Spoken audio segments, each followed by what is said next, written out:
This is TradeFlow News, bringing you relevant news and insights from around the world.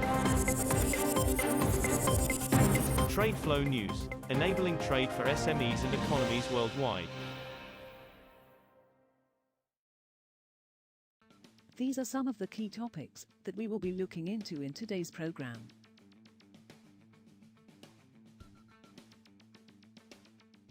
First, let's take a look at the overnight headlines which are impacting the commodity markets.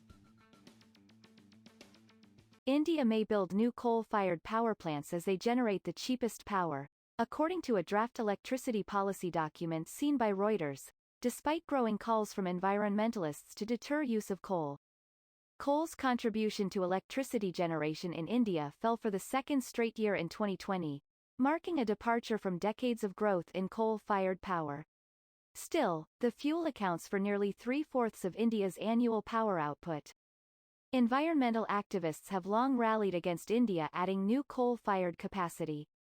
Solar and wind energy prices are falling to record lows, which would help the world's third-largest greenhouse gas emitter cut emissions. Saudi Arabia's crude oil exports fell to their lowest in 8 months in February, the Joint Organization's data initiative, JODI, said on Monday, as the world's biggest oil exporter voluntarily capped output to support oil prices. Crude exports fell to 5.625 million barrels per day, BPD, their lowest since June 2020 in February, from 6.582 million barrels of oil per day in the prior month. Exports had risen for a 7th straight month, to their highest since April 2020 in January. Moving on to the top news in the energy sector. China's diesel exports in March hovered near a record level, data showed on Sunday, as companies battled to ease brimming domestic inventories.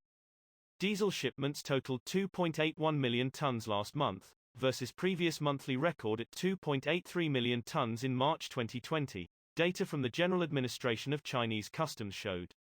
Exports of gasoline, however, eased 14.6% from a year earlier to 1.56 million tons, compared with 1.83 million tons in March 2020 when the COVID-19 pandemic had dampened Chinese demand for the motor fuel.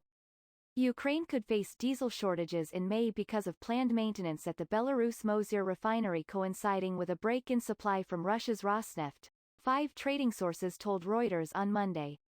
Swiss-based trader Proton Energy Group, which supplied Rosneft diesel and liquefied petroleum gas to Ukraine, stopped exports from April 1 and new supplier Coral Energy has yet to take over, sources have said. Ukraine consumes more than 7 million tons of diesel a year, importing 2/3 of its needs, mainly from Russia and Belarus. After Proton stopped supplies, Ukraine sought to increase seaborne imports but volumes have been insufficient. Next, we have the top news in metal markets. China's industry ministry said on Monday it would compile records this year on energy consumption by key enterprises in energy-intensive industries such as steel, aluminium and cement in order to help promote conservation and efficiency.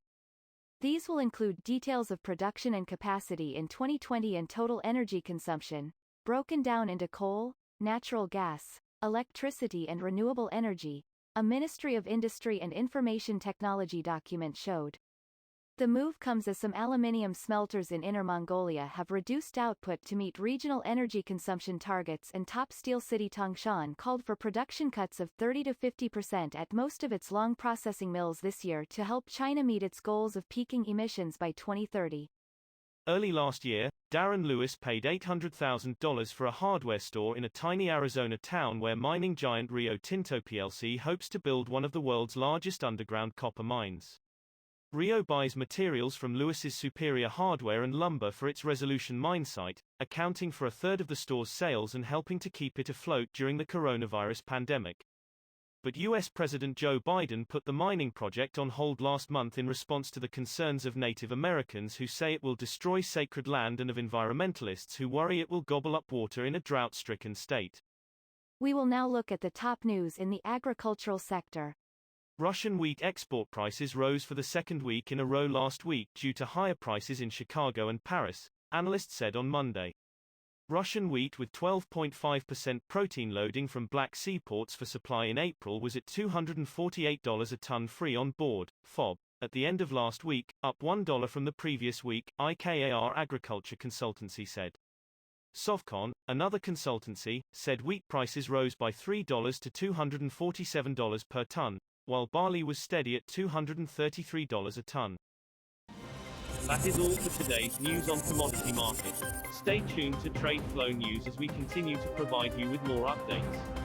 We also invite you to follow us on Twitter at TradeFlow News, which allows you to watch our program on your mobile device or desktop to receive information from there.